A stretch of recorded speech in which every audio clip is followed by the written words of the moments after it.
एक वो छोटा हैप्पी कॉर्नर है जहां मैं आपके साथ ढेर सारी खुशियों के मोमेंट्स शेयर करने वाली हूँ। काफ़ी सारी चीज़ें करके, कभी कुछ पका के, कभी कुछ इनोवेटिव, कुछ क्रिएटिव करके, जिसमें मुझे बहुत खुशी मिलती है, मैं आपके साथ शेयर करूँगी क्योंकि खुशियाँ बांटने से बढ़ती हैं। सो आज हम लोग दो बहुत अच्छी चीजें करने वाले हैं। ईद आ रही है, ईद की तैयारियों में सबसे बड़ी चीज होती है हम कपड़े क्या पहनेंगे। एंड लॉकडाउन की वजह से हम में से कोई बाहर नहीं जा पा रहा है। एंड प्लीज मत जाइएगा, मैं आपको एक अपनी पुरानी ड्रेस में रीडू करके ईद पे कैसे पहनने वाली हूँ मैं आपको वो दिखाऊंगी। एंड मेहंदी, आप में से बहुत लोगों ने सभा के ब्लॉग के नीचे रिक्वेस्ट किया था कि मैंने मेहंदी कैसे भिगोई है, प्लीज बताइए। तो हम आज आपको बताने वाले हैं कि कैसे मैंने मेहंदी भिगोई और कौन बनाया और मेहंदी लगाई। तो चलिए शुरू करते हैं। पहले मेहंदी भिगोने के लिए आपको चाहिए मेहंदी। मेरे पास ये वाली है जो मैंने सुपरमार्केट से खरीदी थी लॉकडाउन शुरू होने से पहले। आप कोई भी मेहंदी, नूपुर की मेहंदी आती है, आई थिंक वो रेडीली बहुत जगह पे अवेलेबल होती है, तो वो आप ले सकते हैं। उसके बाद हमें चाहिए यूकलिप्टस ऑयल। ये बहुत ही इजीली किसी भी मेडिकल पे अवेलेबल होता है, या आप अमेजोन से भी मंगवा सकते हैं। अमेजोन की अभी डिलीवरीज शुरू हो गई हैं, तो ये मैंने अमेजोन से मंगवाया क्योंकि ये कम था। और आपको चाहिए थोड़ी सी चीनी, पानी एंड मैं मेजरिंग मशीन हर चीज़ में यूज़ करती हूँ क्योंकि मैं मेजरमेंट्स को लेके थोड़ी सी स्पेसिफिक हूँ, इसीलिए। So measuring machine. So let's start. ये मैंने 50 ग्राम्स मेहंदी ली है। इसमें मैं लगभग 2 चम्मच चीनी डालूंगी अपने अंदाज से। और इसमें आपने पूरा 15 ml यूकलिप्टस ऑयल डालना है। तो मेरे पास इसमें इतना सा ही बचा है, तो इसलिए मैं दूसरा भी यूज करूंगी। तो ये मैं पूरा डाल देती हूँ। तो ये हमने डाल दिया। इसे नीलगिरी का तेल भी कहते हैं, आप ये भी डाल सकते हो। कुछ लोग कहते हैं कि क्लोव ऑयल यानी कि लौंग का जो तेल है हम वो भी डाल सकते हैं। वो मैंने अब तक ट्राई नहीं किया, अगर आपने किया तो प्लीज बता देना उसके साथ कैसा लगता है। तो इसको हम हल्का सा मिक्स कर लेंगे।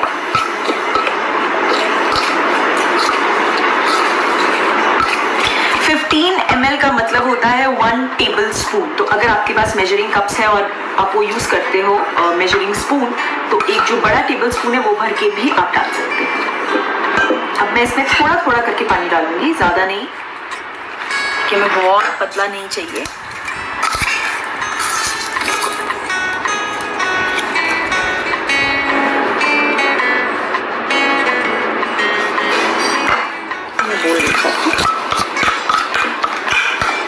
थोड़ा लंबा और थका देने वाला प्रोसेस है क्योंकि इसमें हम यही कोशिश करेंगे कि जो लम्प्स है वो ना रहे। कोई भी गिठाने अगर है तो आप अच्छे से उसको पूरी तरह से डिसॉल्व कर दें, ज़्यादा नहीं, क्योंकि कल जब हम इसका राफल हटाएंगे, जब रंग आ जाएगा, उसके बाद भी हम इसे अच्छे से फेंटेंगे। और मैंने जो है वो साबुत चीनी यूज़ की है, शुगर, शक्कर, जो भी आप बोलते हैं। आप चाहो तो पिसी हुई भी यूज़ कर सकते हो, वो घुलने में आसान होगी।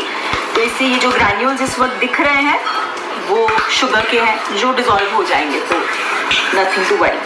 तो अभी मैंने ये अच्छे से फेंट दिया है। थोड़े से इसमें अभी भी गिठाने हैं, बट कोई दिक्कत वाली बात नहीं है। वो कल जब मेहंदी रंग छोड़ेगी और तब मैं डिसॉल्व करूँगी, तब सब खुल जाएगा।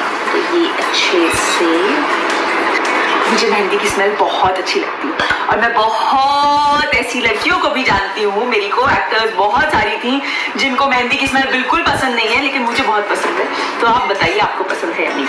सो ये हमारा मेहंदी का पेस्ट जो है वो रेडी हो चुका है। अब हमें चाहिए सेलोफेन रैप। ये काफ़ी ज़रूरी है। अगर आपके पास सेलोफेन रैप नहीं है तो आप कोई भी पतला पैकेट, पन्नी, कुछ ऐसा ले लेना। तो पहले मैं इसे छोटा सा काटूंगी।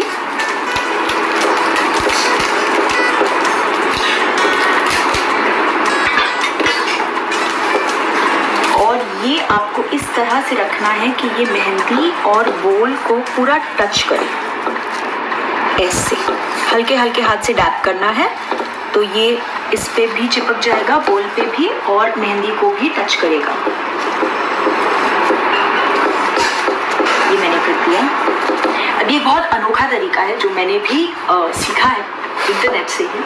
आप एक टिश्यू लीजिए, उसको जैसे भी आप चाहते हैं वैसे फोल्ड कीजिए और इसको इसके ऊपर रख दीजिए। तो नेक्स्ट डे आपको रंग मेहंदी ने सही से छोड़ा है या नहीं वो ऐसे पता चलेगा कि ये तरफ पूरा ऑरेंज हो जाता है। तो इससे समझ में आता है कि आपकी मेहंदी जो है वो एप्लीकेशन के लिए रेडी है। इसके ऊपर कोई भी वजन रखना है तो मैं ये बोल रख रही हूँ, ये है। और अब मैं इसको ऊपर से दोबारा से रैप कर दूंगी ताकि अंदर हवा ना जाए और मेरी मेहंदी सूखे ना। वैसे बहुत काम की चीज़ है, ऑनलाइन मिलती है तो मंगवा लीजिए। आपको फ्रिज में सब्जियां रखने में भी काम है। आजकल तो वैसे ही सब्जियां मिल रही है तो प्रिजर्व करना बहुत ज़रूरी है।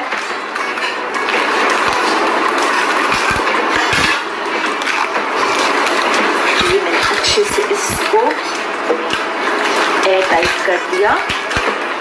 ऑल्सो आप स्टील के बर्तन में भिगोएंगे तो ज़्यादा अच्छा रंग आएगा। ये बहुत पुरानी बात है, मेरी मेहंदी टीचर भी और ये स्टील का बर्तन गिरा। मेरे जो प्यारे से हस्बैंड है जो मुझे बहुत हेल्प करते हैं, ये शोएब वो अभी किचन में बर्तन धो रहे हैं तो ये उनकी आवाज़ है। सो ये हमारी मेहंदी रेडी है एंड यूजुअली 15 से 16 घंटे काफ़ी होते हैं, बट इट्स ऑलवेज एडवाइजेबल कि आप पूरे 24 घंटे इसे भीगने दें क्योंकि हमने इसमें कोई केमिकल ऐड नहीं किया है, इससे उतना वक्त लगेगा। और उसके बाद आप कोन बनाएं और मेहंदी लगाएं और इस तरह से रंग आ जाएगा। सो अब मेहंदी तो हमने रख दी है एंड कल इंशाल्लाह वो एकदम रेडी होगी और कलर बहुत अच्छा आएगा। अब आई बारी ड्रेस की, जो सबसे बड़ी प्रॉब्लम है ना, हम लोग क्या पहनेंगे ईद पे। तो ये मैंने जो है ये ड्रेस चूज की है। आप में से कई लोग अगर इस ड्रेस को देख के पहचान पाए, याद कर पाए, सोचिए मैंने कब पहनी थी। सो ये जब मेरी और शोएब की फर्स्ट वेडिंग एनिवर्सरी थी और हम सब अलीबाग गए थे सेलिब्रेट करने के लिए, उस दिन इवनिंग डिनर में मैंने ये पहनी थी और शोएब ने पूरा ब्लैक फॉर्मल्स पहना था। शोएब बड़ी लकी है, हर बार उनकी ड्रेस का बड़ी आसानी से जुगाड़ हो जाता है। तो लास्ट ईयर की ईद पे मैंने उनके लिए एक एक्स्ट्रा पेयर ऑफ कुर्ता बनाया हुआ था, वो इस साल यूज करने वाले हैं। So that is black with gold. तो ये उसके साथ परफेक्ट पेयर अप करेगा, लेकिन मैं एकदम ऐसे तो नहीं पहन सकती। तो इसीलिए मेरे पास हमेशा स्टॉक में कुछ लेसेस, कुछ क्रिएटिव चीज़ें रहती हैं, खूब सारे धागे वगैरह सब रखा रहता है। तो मैंने ये सोचा है कि अब ड्रेस पे तो मैं ज़्यादा कुछ नहीं कर पाऊंगी बिकॉज प्रोफेशनल दर्जी तो नहीं हूँ। तो मैंने सोचा है कि मैं दुपट्टे को अच्छे से बहुत डेकअप कर दूंगी क्योंकि ज़्यादातर दुपट्टा ही दिखता है। तो मैं ये जो लेस है ये दुपट्टे के एज पे पूरी तरह ऐसे लगाऊंगी। नाइस। और फिर मुझे थोड़ा सा पिंक का टच देना है। This is fuchsia pink, hot pink, जो भी आप कह लो, क्योंकि मुझे मुझे ब्लैक और इसका कॉम्बिनेशन बहुत अच्छा लगता है एंड आई फील कि वो बहुत अच्छे से स्टैंड आउट करेगा। तो शुरू करें। हाँ, एक और चीज़, अब सिलाई तो कर नहीं सकते, इतना वक्त नहीं है हमारे पास, तो इसीलिए मैं एक शॉर्टकट यूज़ करने वाली हूँ जो आप लोग भी कर सकते हैं। हम लोग शूटिंग में बहुत यूज़ करते हैं जब बहुत अर्जेंट चीज़ें होती हैं पैचेस चिपकाने के लिए। कोई भी फैब्रिक ग्लू आप यूज़ कर सकते हैं। मेरे पास ये ऑल फिक्स ग्लू है क्योंकि मेरी फैब्रिक ग्लू ख़त्म हो गई थी, तो सॉरी। तो मैं ये यूज़ कर रही हूँ, लेकिन फैब्रिक ग्लू अगर आपके पास है तो उससे आप कुछ भी अपने आउटफिट्स पे चिपका सकते हैं और वो धुलने के बाद भी नहीं निकलती। So you can use it. की तरह क्या कर रहे हो आप? ये करते हो मेरे लिए बहुत बड़ी बात है। बेचारे छोटा सा मुका, कोई बात नहीं।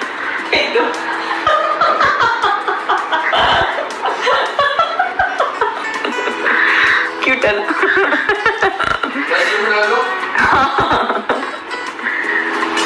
दूसरे की तरह। Okay, so let's begin. Tricky और डिफिकल्ट होता है। मैं लकी हूँ क्योंकि ड्रेस पे ऑलरेडी एक पतला सा बॉर्डर लगा हुआ है, तो मुझे कुछ निकालने का काम नहीं करना पड़ेगा। आप अगर बनाना चाहते हो तो आप अपनी किसी पुरानी ड्रेस अपनी मम्मी की कोई पुरानी साड़ी जो वो यूज़ नहीं कर रही हैं, नई वाली खराब मत करना, मुझे बहुत मार पड़ेगी। ऐसे किसी भी चीज़ का बॉर्डर निकाल के आप अपनी ड्रेस पे जो है लगा सकते हो। तो ये मैं हल्का सा यहाँ पे ग्लू लगा रही हूँ। मुझे भी पता नहीं है कि ये ग्लू फैब्रिक के लिए यूज़ करते हैं या नहीं। ऑल फिक्स लिखा हुआ था और मुझे और कुछ मिल नहीं रहा था, तो मैंने यही उठा लिया। अब देखो तो देखो, अगर मैंने कोई गलती की तो मुझे ट्रोल मत करना। मैं भी आपकी तरह ट्रायल एंड एरर से ही सीखती हूँ। सो प्लीज़, ऐसे कितने लोगों को झटपट पता है, झटपट करके ग्लू आती है जो फर्नीचर मेकिंग में यूज़ होती है। मैंने उससे भी बहुत क्राफ्ट का काम किया है। This is like that. मुझे क्राफ्ट का शौक बहुत समय से है। मुझे बहुत मज़ा आता है ये सब करने में, पुराने कपड़ों को रीडू करने में, कुछ भी। आप लोगों को मज़ा आता है, नहीं आता है? एक जैसे मैं आपको झटपट के बारे में बता रही थी, तो पहले ब्लैक आयरन के, अभी भी तो मेरे पास ब्लैक आयरन का बेड था एंड वो नीचे मैं सामान रखती थी उसके, तो पूरा खाली, बहुत ख़राब दिखता था। तो मैंने एकदम सस्ता वाला जो जॉर्जेट या मिलावट वाला जॉर्जेट, नॉट रियल, जो आता है, वो खूब सारा कपड़ा लिया एंड झटपट ली और मैंने एज अ फ्रिल अपने बेड के तीनों तरफ डाला। तो बहुत खूबसूरत भी लगता था और मेरा जो नीचे कचरा सामान रखा हुआ था वो भी छुप जाता था। सो आई रियली लाइक चीज़ों को ऐसे थोड़ा बहुत क्राफ्ट करके घर को और प्रेजेंटेबल बनाना। आप लोग करते हैं, नहीं करते हैं? अगर नहीं करते हैं तो करिए, बहुत मज़ा आता है। इसका टाइटल होना चाहिए ड्रेस का जुगाड़ू रीमेक। नॉर्मल डेज में अगर आप करो, जब आपके पास बहुत सारा वक्त हो, तो प्लीज़ सुई धागा का उपयोग करें, ग्लू की आदत ना डालें। ग्लू ऐसे जब आपके पास वक्त नहीं है और ऑप्शन नहीं है तब ठीक है, लेकिन ज़्यादा अच्छा तरीका और टिकाऊ तरीका इज़ ऑब्वियसली सुई धागा। सो प्लीज़ वही यूज़ करें। और अगर आपके पास मशीन है और आप चलाना जानते हो तो nothing like it. So one side done, not bad, अच्छा लग रहा है ना?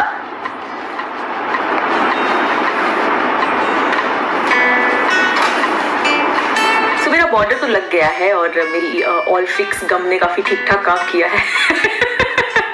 अब मैं, जैसे मैंने आपको बोला था, मैं हल्का सा जो है हॉट पिंक कलर इसमें ऐड करना चाहती हूँ। ये मेरे पास वूल है, तो मैंने ये सोचा है कि मैं अपने हिसाब से ये जो काम है इस पे, इसका डायमंड पकड़ूंगी एंड उसके जो सेंटर का है उस पे इस तरह से 4 लाइंस ड्रॉ करूंगी। हाँ जी, मेरे हाथ में ये टेलरिंग चौक है। जैसे कि मैंने आपको कहा था कि मैं घर पे सब कुछ रखती हूँ, लेकिन मैं प्रोफेशनल दर्जी नहीं हूँ। तो आप चाहो तो आपके पास वाइट कलर की अगर पेंसिल है, चाहे वो आईलाइनर हो या अगर नॉर्मल कलर पेंसिल हो, तो आप वो भी यूज़ कर सकते हो। तो ये मैंने इस तरह से 4 लाइनें ड्रॉ की हैं। हल्का सा ड्रॉ कर लेंगे तो जब हम इसे रिंग में डालेंगे, क्योंकि तब कपड़ा थोड़ा स्ट्रेच हो जाता है, तो उस वक्त एम्ब्रॉयडरी करने में हमें काफ़ी आसानी होगी। और अगर हमने कोई गड़बड़ की है, जैसे कि अभी मुझे लग रहा है नहीं मैंने नहीं की है, क्योंकि एम्ब्रॉयडरी खोलना मतलब कपड़ा थोड़ा सा ढीला पड़ना, उससे बेटर है कि आप ड्रॉ कर लो ताकि कोई गड़बड़ ना हो।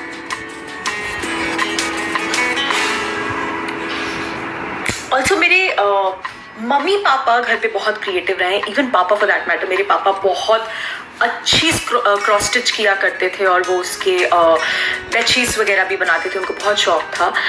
एंड मम्मी को भी स्टिचिंग वगैरह का बहुत बहुत ज़्यादा शौक था। तो घर पे भी मैंने बहुत हमेशा मोमेंट पर मेरे साथ ये आम जिंदगी में बहुत होता है। मैं बहुत हाथ हिला हिला के बात करती हूँ, तो कई बार किसी को लग जाता है या कुछ गिर जाता है। सो मम्मी ने भी बहुत स्टिचिंग वगैरह की है, तो इसलिए मुझे भी बहुत शौक रहा है। तो अभी मैंने काफ़ी ड्रॉ कर लिए हैं, तो पहले इतने जो है एम्ब्रॉयडरी करके देखते हैं कि कैसी रिंग है। सो मैं वो लगाऊंगी and then I will start.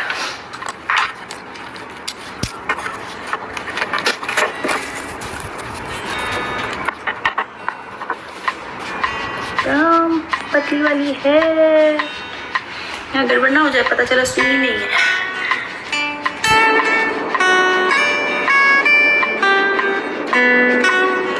इसमें तो नहीं जाएगी।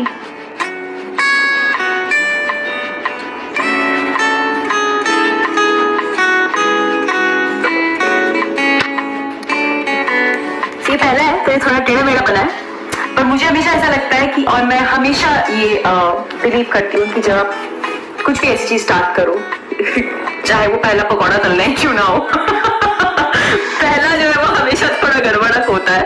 सो कोई बात नहीं, इसलिए मैं इसको अभी ठीक नहीं कर रही हूँ। I am sure I will get better. देखिए ये लास्ट के 2 स्टेम बिल्कुल परफेक्ट आए हैं, ये तो बहुत, ये पहला तो ये टॉइंग एकदम ही खराब हो गया। तो अभी मैं बाकी के बनाऊंगी और फिर लास्ट में मैं इसको खोल के दोबारा ठीक करूंगी, शायद ना भी करूँ, इतने सारे में किसको दिखने वाला है बट नॉट बैड ना, अच्छा लग रहा है।